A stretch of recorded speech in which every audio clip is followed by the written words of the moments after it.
What's up, Awesome Fit family? My name is Brad. I'm the director of this beautiful facility in South Fort Worth, Texas. And today we're going to talk about 5 mistakes that I see a lot of new 6-week challengers make. Go ahead and hit that subscribe button so you can keep up to date with all of our videos, and let's see what we got in store for you today.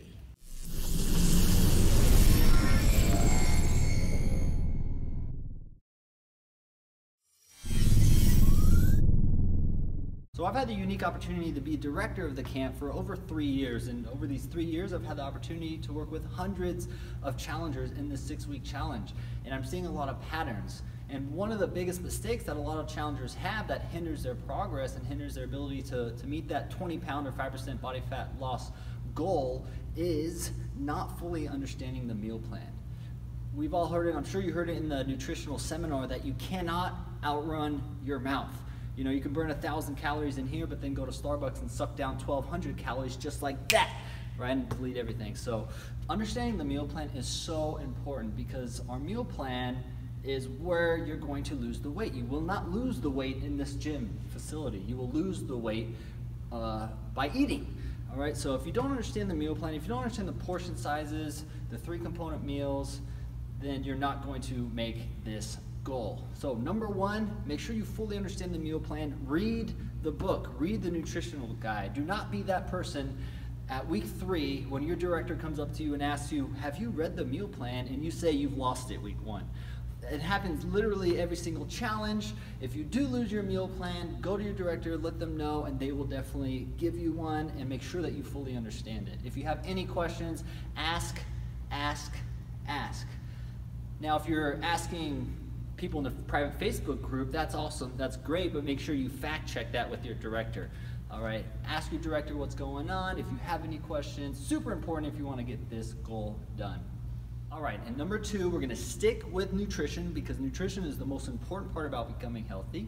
Number 2 is not weighing out your food. Now, I know we're all very smart people, and we probably got a good eye because you've probably been cooking for a very long time. And you probably think, you know what, I don't need a food scale, I'm just gonna eyeball this. No, you will probably get the portion sizes wrong. Usually, you know, for me, when I'm weighing people in on Mondays, I have a few questions that I like to ask my challengers, and I know if they answer it a specific way, that they're not weighing out their food, right? So make sure you weigh out your food. Again, it comes back to knowing the meal plan. The meal plan works really, really well if you follow the damn instructions. And one of those instructions is weighing out your food. You know, we're giving you the roadmap in order to accomplish this goal. It's important that you actually follow that roadmap. So go to Walmart, spend $15 on a digital scale, and you'll have that thing for years. Super important. Weigh out your food, and you'll be able to accomplish this goal. Number 3, we're going to transition to mindset, because mindset is everything when you're trying to hit your fitness goals. So for number 3, the biggest mistake that I see people make is comparing your weight loss to other people's weight loss, to other challengers' weight loss. This is super detrimental to the success of your challenge, because like I said earlier, this is a mental game. Sure, it's physical, we're gonna be changing up our meal plan, we're gonna be working out a lot, but it's way more mental, right? It's super easy to convince yourself not to come to the gym. It's super easy to convince yourself that it's okay to go through that drive-through. So make sure you're not comparing your weight loss to other people's weight loss, especially if it's like your spouse, because everybody's body's different and everybody has a different total daily energy expenditure, which just means everybody burns calories at different rates, right? So it's important to understand that if you're doing the right things, that the weight will come off. You know, I've seen people lose 10 pounds week 1 and then not lose weight week 2, not lose weight week 3, and then lose 5 pounds week 4. I've seen people lose 1 pound week 1, a ½ pound week 2, telling me they're doing everything correctly, and then week 3 they lose 10 pounds. So everybody loses weight at a different rate. As long as you're staying consistent, staying positive, following the instructions, you will see the results. Number 4, not interacting with other challengers in your facility and on the private Facebook group. Like I said, this is a mental game. It's super important that you're enjoying this process, right? This is how we create a healthy lifestyle. We're consistent and we enjoy the process. And one way to enjoy the process is communicating with your peers. You know, the camp has a unique ability to get like-minded people together, give them a beautiful roadmap in order to accomplish their fitness goals. and having everybody have the same goal, same start date, same nutritional guidelines, same end date, so that we can do it together as a group as opposed to being alone at like 24 Hour Fitness or Planet Fitness. Communicating with your other challengers is super important because we as human species work better in teams, right? One, we work better in teams. Two, people are gonna rely on you to be here, right? If you're coming to the 5 p.m. class, I'm sure other people have that same schedule.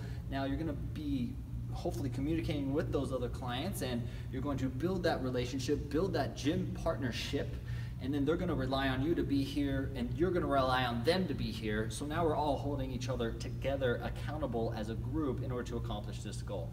And that's the whole framework of the 6-week challenge. So it's super important to communicate with your neighbors when you're in here, communicate with them in the lobby, communicate with them on social media, encourage them, tell them good job when you see their weight loss. You know, if they're struggling mentally, try to pick them up and help them out, because if you do that, someone seeing you struggle, which is inevitable in this program, you will struggle. When people do see you struggle, they're gonna pick you up and help you out as well. That's what we call our Awesome Fit family. That's what AFF is all about. So make sure, you know, for me, when I was involved in a facility like this, my goal is to meet and introduce myself to at least one person every single day, right? One person every single day. Challenge yourself to do that, and you'll really enjoy this process.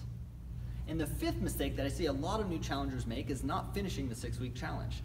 Like I said, everybody burns calories and loses weight at different rates. I've seen amazing things happen in week 6 of the challenge. Not only do we have that emergency meal plan, but you've just been consistent for the past 5 weeks, and this is all compounding.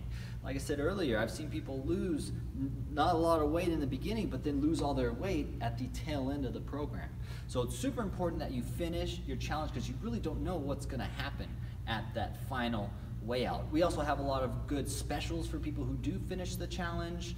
And let's face it, guys, this program is not only a weight loss program. This is a program that's teaching you how to accomplish goals, right? And one way is not quitting, not giving up. Even if you feel like the cards are stacked against you, it's super important that you push through the hard times and finish what you start. You know, an analogy that my dad likes to tell people in the challenge is, let's say you have children and that child is on a basketball team, and that basketball team midway through the program, the league has won 0 games, right? Or are you gonna tell your child, hey, don't worry about it, it's okay, we're just gonna quit, right? No, you're not gonna reinforce that attitude on your child, because you don't want them to make that a habit, right? You don't want them to quit every time they're struggling. So it's the same exact philosophy for you. Make sure you finish what you start. You will be very surprised on what your body can do on that last week. All right, that is it. Those are the 5 mistakes that I see a lot of new 6-week challengers make. If you like this video, give it a thumbs up. If you want to see more videos like this and keep up to date with all of our videos, go ahead and hit the subscribe button, and I'll see you guys later.